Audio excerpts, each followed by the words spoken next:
And so today I want to talk about brand deals, and I want to clear up misconceptions about this. I want to help you get better brand deals, negotiate a little bit better for yourself. So I'm going to give you 7 tips that are going to help you make a lot more money. So I think the first thing that we have to talk about is how do you find brand deals in the first place? So for this one, there are a couple of things that you can do. This is one tip, but it actually has maybe 2 or 3 components to it. So if you're somebody who's a smaller content creator and you want to find brand deals, I'm going to recommend that you use a marketplace like FameBit or Grapevine Logic or any of the other marketplaces out there. Those are the 2 that I know about. And also IZEA is another marketplace. So there are places where you can go and you can bid on brand deals. Now, some of them do have requirements, like you have to have X amount of followers or subscribers in any platform, and those numbers change all the time. So I don't necessarily know how many you need for each and every platform. You're gonna have to look that up. Now, if you're a more established content creator, but you're still having trouble getting brand deals, you have some options. You could look into a talent agency, or you could find a brand manager that specializes in this specifically, or you can partner with a multi-channel network. But I don't really like that third option nearly as much, because I would rather you don't give them access to your YouTube AdSense earnings, especially if they're not really contributing to how you build your audience and grow your channel. If you do decide to go to a multi-channel network and you're a large enough channel, the negotiating tactic that I would use is to offer them no AdSense money, and instead to offer them either an 80-20 or a 70-30 split, with you getting the majority on any brand deals. They can eat what they kill, and that's it. So if they bring in deals, then they get 20 or 30% of the deals that they bring in and nothing more. They're not contributing to your content. They don't get to benefit from the content in that way. They bring in deals, then they're contributing, and that's where they should get value. And that's just my hardline stance on how you can and should negotiate that. And it's worked out for a few content creators to do it that way. Tip number 2, learn to write good proposals. This can be really hard. This can be challenging. I think it might deserve its own video at some point. I don't know. Maybe it might be something I have to include in a course one day, because this is a very specific skill set. Writing proposals and making your pitch to brands is very difficult to do, especially when you're not someone who's very salesy. So I understand why this can be hard, and you don't have a lot of great examples of it. So while I know this can be a struggle and a challenge, improving in this can be very beneficial. The problem is there's not a lot of resources to really help you with writing a better proposal, and it's something that might require practice, or it might require working with somebody who has been very successful in doing brand deals in your industry or in your niche. So it can change because there's a different culture for every type of content. So what might be a good proposal for this type of brand may not be a great proposal for this type of brand. And so you need to consider that generic advice will not work in some of these situations.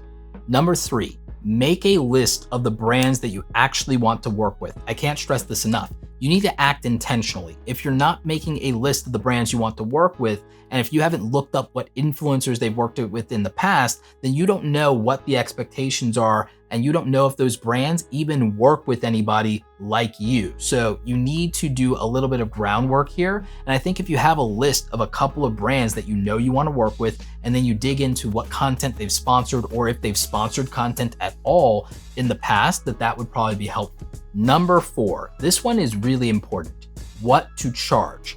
I can't tell you what to charge and how much your content is worth, but I can tell you how to charge and how you can, stray away from being a broke influencer that underprices themselves. How to charge is more important than what to charge, because it's a mentality and it's also a way of negotiating better. What I will tell you is this. You are probably thinking of selling yourself on the number of views or subscribers or followers that you have, and that is a mistake.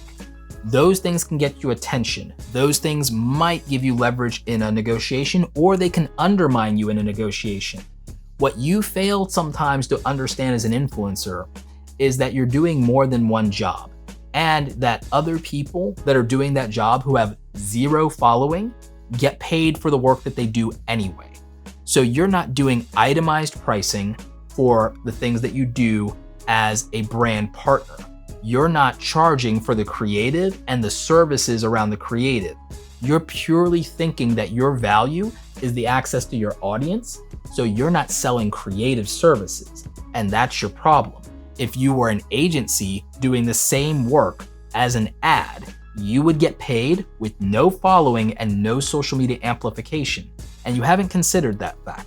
So there's a way to charge for the creative and for the creative control in that negotiation. Like if they're asking for certain things, the more things that the brand asks for, maybe that changes the price in some way. Or maybe if you pull back on some things, that changes the price. You could always offer to take less money if it means giving you more control and freedom over the content.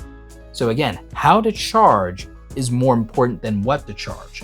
I'd have to be working with you one-on-one to figure out what your value is and what you could charge for and how to structure that and create packages, because a lot of you don't do that either with your rate cards. But I can't just generically say charge this for this, because it's a sliding scale that has a lot more to do with who your audience is and how you approach your content and what you really have to offer than anything else. And it also has a lot to do with what industry we're talking about. So again, generic price line numbers will not work here. It has to be contextual. As Philip DeFranco would say, context matters. Number 5, build a media kit. I cannot stress this enough. Having a media kit is a huge advantage when it comes to reaching out to brands or brands that contact you. 1, it'll set you apart from your contemporaries and competitors. 2, it will clarify what they can expect. 3, it'll make you look a lot more professional.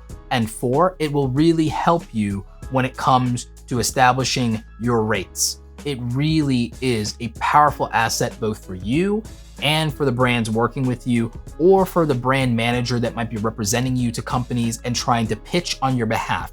It just really puts everything into focus and helps set some expectations and some boundaries. So it's something to think about. In fact, I've been thinking of making a template similar to the one that I designed for myself and adding it to my YouTube starter kit package, which is basically, it's not a YouTube course. It's just a bunch of assets that I made for YouTube thumbnails, channel artwork, other graphic design elements, because that was my background. So what I'm thinking of doing is adding this, and not, no charge, no upsell. I'm thinking of adding this because I just don't think most people know what to put into a media kit, and I don't think most people know how to design one. So it's something I'm thinking about. If that's something you'd be interested in, let me know in the comments, because before the end of 2019, we'll probably add some media kit template to the YouTube starter kit. So just check that out over at awesomecreatoracademy.com. Link is in the description. Tip number 6, raising your public profile raises your value and your rates as an influencer. And this isn't just about raising your follower count. Again, doing things like becoming a best-selling author could actually matter and improve your rates as an influencer. Certain collaborations could raise your profile, and even if you get no new views and subs out of it, those associations with those people could translate into elevated value or better networking contacts. So understand that raising your public profile and awareness in certain circles can actually get you more opportunities and increase your overall market value. Getting published in articles, again, writing a best-selling book, being on more television outlets, those things all could increase your value and your perceived market value as an influencer. Means you'll get better brand deals. And tip number 7, this one is very important, but it's also very hard to do. Talk to your friends about what their rates are. If we have more transparency and honesty around the money situation, as uncomfortable as it is, then it gets better for everybody, because then we know what to expect, and a lot more people will be able to come forward, and then maybe people won't get cheated or screwed or won't undersell themselves. And I think that this could actually help the community a lot. So I think if we can have honest conversations, even if, again, it's just with our small group of friends, because you don't want to trust everybody with your information, and it can undermine you in other ways. But being upfront with a close circle of friends and being able to share information and resources can be very powerful.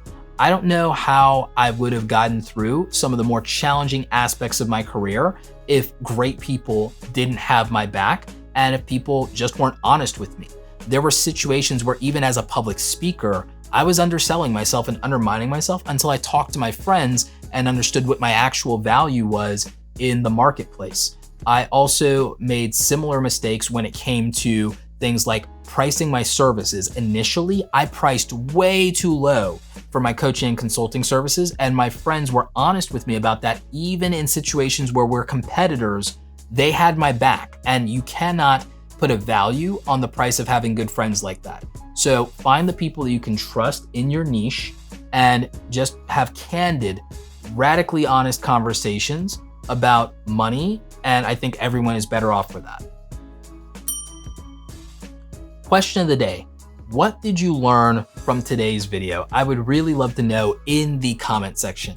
Also, let me know if you have any other questions about brand deals and sponsorships, or if you want to know more about the YouTube Starter Kit. Like this video if you like it. Don't forget to subscribe. Check out the other awesome stuff here on the channel. More resources for you down in the description. As always, you guys, thanks so much for watching, and don't forget, go out there and create something awesome today. Take care.